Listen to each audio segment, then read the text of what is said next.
balik lagi nih di rekomendasi dorama Jepang. Jadi ini adalah video part kedua nih dari rekomendasi dorama Jepang musim dingin.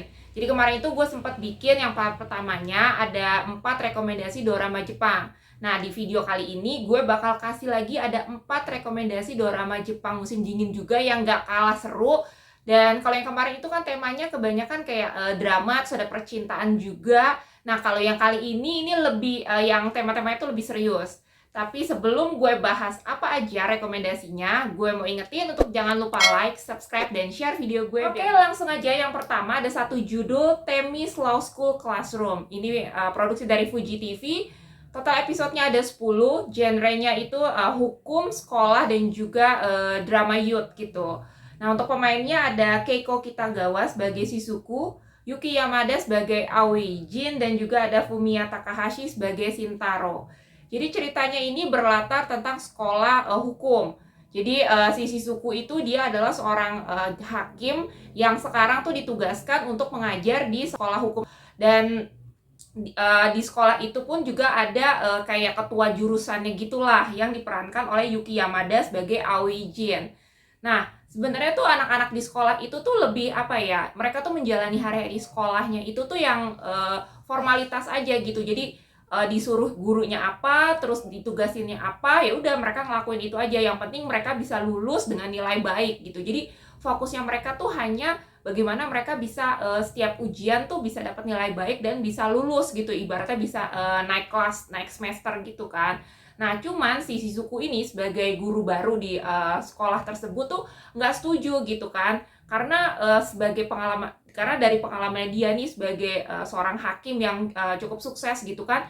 Dia merasa kalau seorang pengacara, terus hakim atau juga jaksa, bagaimana mereka bisa sukses itu adalah kuncinya mereka harus mempelajari karakter klien-kliennya mereka, karakter orang gitu kan. Nah, itulah yang akhirnya coba diterapkan sama Shizuku gitu kan.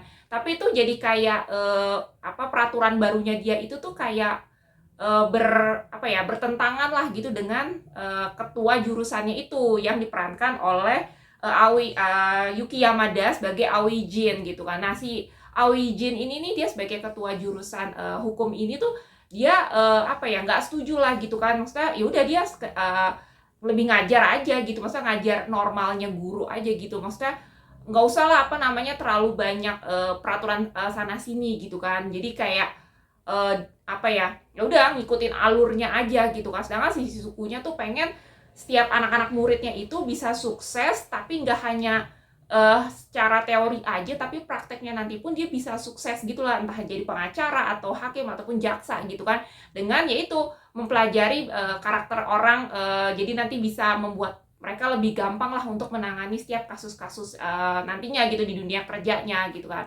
Ini cukup menarik gitu kan ceritanya, latar setting lokasinya sih nggak terlalu banyak ya, bisa dibilang kayak mostly itu adalah di seputaran sekolah itulah, bagaimana interaksi antara guru dengan murid-muridnya, terus bagaimana juga ada sedikit sih diceritain juga tentang praktik-praktiknya mereka ketika jadi kayak ada kuliah prakteknya gitulah, jadi seakan-akan tuh kayak simulasi ketika ada di pengadilan kayak gitu-gitu.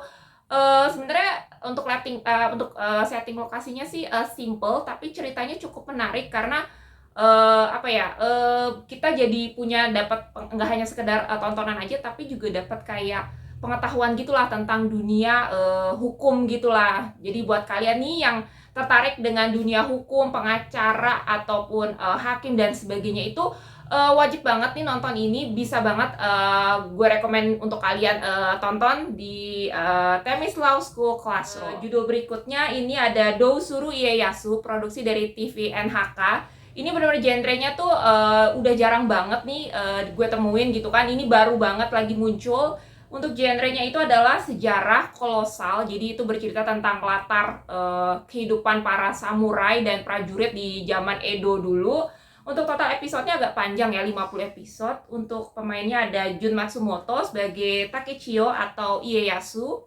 Terus ada Junichi Okada sebagai Oda Nobunaga dan Kasumi Arimura sebagai Lady Tsukiyama.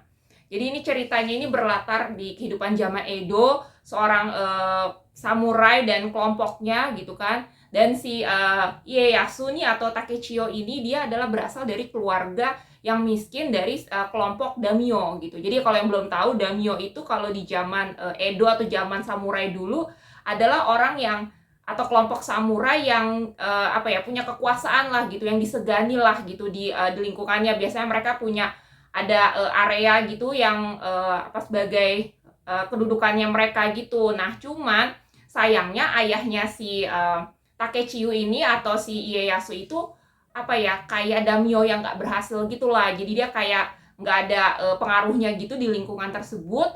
Terus juga keluarganya juga miskin gitu kan, dan meninggal saat ada perang gitu kan. Terus mamanya itu juga terpisah gitu, dia terpisah sama mamanya gitu, nggak tinggal bareng.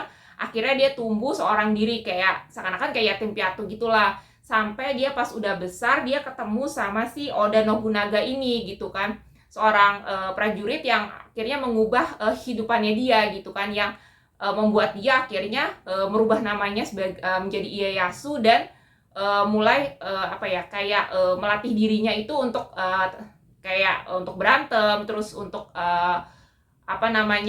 sebagai mempunyai skill-skill seorang samurai kayak gitu. Ceritanya cukup menarik gitu kan, karena memang sudah lama nih nggak pernah ada dorama kolosai lagi gitu kan.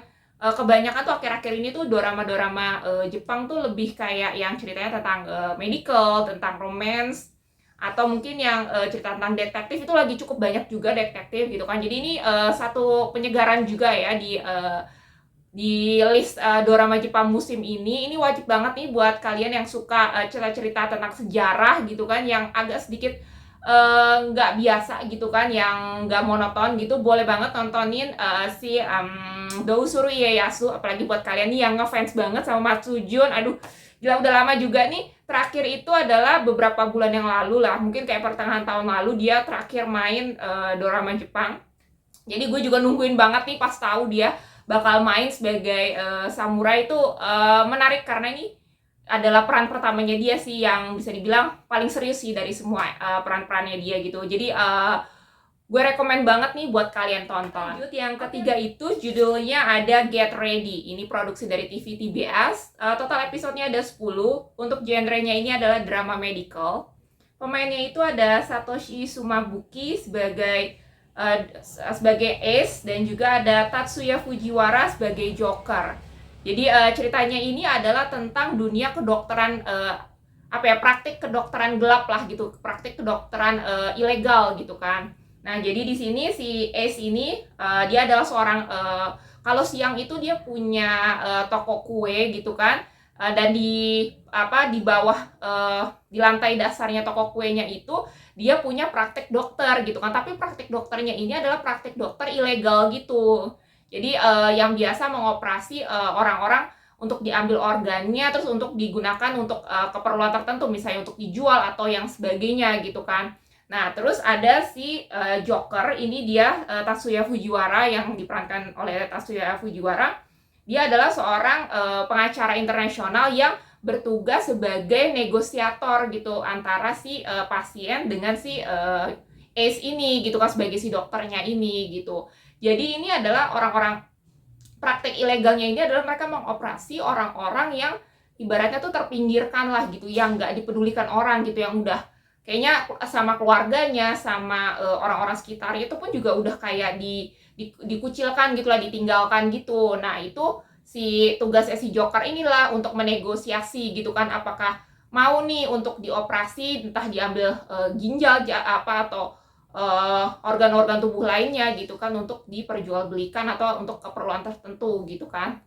Dan ini ini juga satu judul yang ini juga satu genre yang menarik gitu kan menurut gue, karena belum pernah sih sejauh ini kayaknya baru pertama gitu kan ngebahas tentang praktik kedokteran gelap gitu, atau praktik kedokteran ilegal gitu kan, yang memang mungkin juga di Indonesia pun juga ada gitu kan, cuman memang itu masih tabu gitu untuk dibicarakan gitu kan, karena namanya ilegal kan gitu.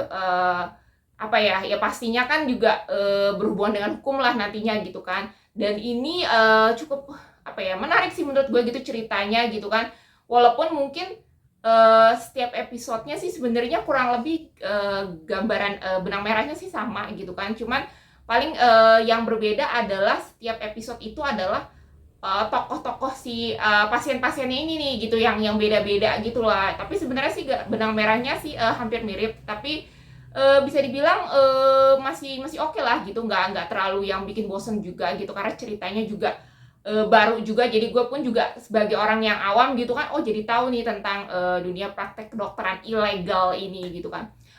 Buat kalian nih yang suka cerita-cerita yang agak nyeleneh-nyeleneh kayak gini, boleh banget gue rekomendasi ini untuk nonton Get Ready. Oke, yang terakhir ini ada satu judul War of Traps. Ini produksi dari Fuji TV. Dan untuk yang War of Trap ini adalah sequel ketiga dari dua sequel sebelumnya. Jadi itu yang pertama ada War of Money tahun 2015, terus ada 2017 itu judulnya War of Lie, dan yang terakhir ini 2023 War of Traps gitu. Jadi ini bercerita tentang latar dunia politik gitu kan, drama dunia politik. Jadi total episodenya ada 10. Untuk pemainnya ada Tsuyoshi Kusanagi sebagai Toru Washizu, terus ada Haruka Igawa sebagai Kanako Washizu, dan Yosuke Sugino sebagai Masato Ebisawa. Jadi ini ceritanya si Toru Washizu ini dia adalah seorang sekretaris anggota parlemen. Jadi sekretaris salah satu anggota parlemen yang sudah bekerja cukup lama, sekitar 20 tahunan, dan dia ini adalah kayak orang di balik layarnya si anggota parlemen ini gitu. Jadi yang bertugas untuk menghandle segala macam petisi-petisi kalau ada kayak demo-demo gitu kan, yang berhubungan dengan masyarakat sipil gitu kan. Nah dia tuh yang menangani itu. Terus misalnya juga ada skandal-skandal gitu kan, nah dia yang bertugas untuk ibaratnya tuh mengclearkan lah skandal itu, menutupi skandalnya itu gitu. Dia ngeberesin, tugasnya seperti itu gitu. Nah di suatu hari, di suatu ada satu event politik gitu kan, event parlemen. Nah dia dapat kabar kalau anaknya itu kena kecelakaan parah banget gitu, sampai harus masuk ICU gitu kan. Nah dia di situ tuh kayak dilema gitu kan, antara dia harus tetap tugas sama dia harus jenguk anaknya gitu, ngeliat anaknya di rumah sakit gitu kan. Nah tapi yang bikin dia sakit hatinya gitu, bikin dia keselnya itu, dia nih sebagai orang yang sudah mengabdi lama gitu kan, 20 tahun dengan si anggota parlemen ini, tapi kayak si anggota parlemen itu kayak nggak peduli gitu loh kalau misalnya dia bilang anaknya nih kecelakaan gitu kan, dia harus segera ngeliat anaknya gitu, tapi dia malah kayak nggak peduli, bahkan ngasih tugas ke si Toru ini untuk menangani ada satu masalah gitulah, sampai akhirnya dia ada kayak kepikiran gitu ya, ada berinisiatif untuk mencoba mencari tahu nih gitu kan, siapa sih yang menabrak anaknya, untuk coba untuk membongkar kasusnya penabrakan anaknya ini gitu kan. Karena ternyata setelah dia usut-usut, ini ada hubungannya dengan salah satu anggota parlemen gitu kan, yang berusaha untuk menggunakan kekuasaannya tuh untuk menutupi kesalahannya dia ini gitu kan. Jadi disinilah akhirnya dia berusaha untuk memperjuangkan keadilan si anaknya ini gitu. Ini juga sama, ini ceritanya juga menarik banget gitu kan, berbeda gitu dari dorama-dorama yang biasa. Jadi kalau kalian nih udah bosen nih nonton dorama yang ceritanya cuman kayak drama atau tentang remaja yang agak santai-santai, mau yang sedikit agak berat, boleh banget nih gue rekomendasi untuk kalian nonton si War of Traps. Jujur sih sebenarnya gue belum pernah nonton dua sequel sebelumnya. Cuma mungkin buat kalian nih yang penasaran juga gitu, bisa juga nonton sebelumnya, nonton dua sequel yang lainnya gitu. Baru nonton yang terbaru ini gitu. Sekian rekomendasi dorama Jepang yang kedua, part 2 ini. Temanya juga cukup menarik-menarik, dan buat kalian nih yang mungkin belum nonton di part pertamanya, bisa nonton after ini gitu, atau mau mencari tontonan-tontonan lain gitu, bisa juga nonton video-video gue yang lama. Itu ada banyak banget rekomendasi juga dorama, ada film juga yang bisa kalian nonton nih weekend ini. Dan buat semua yang udah nonton,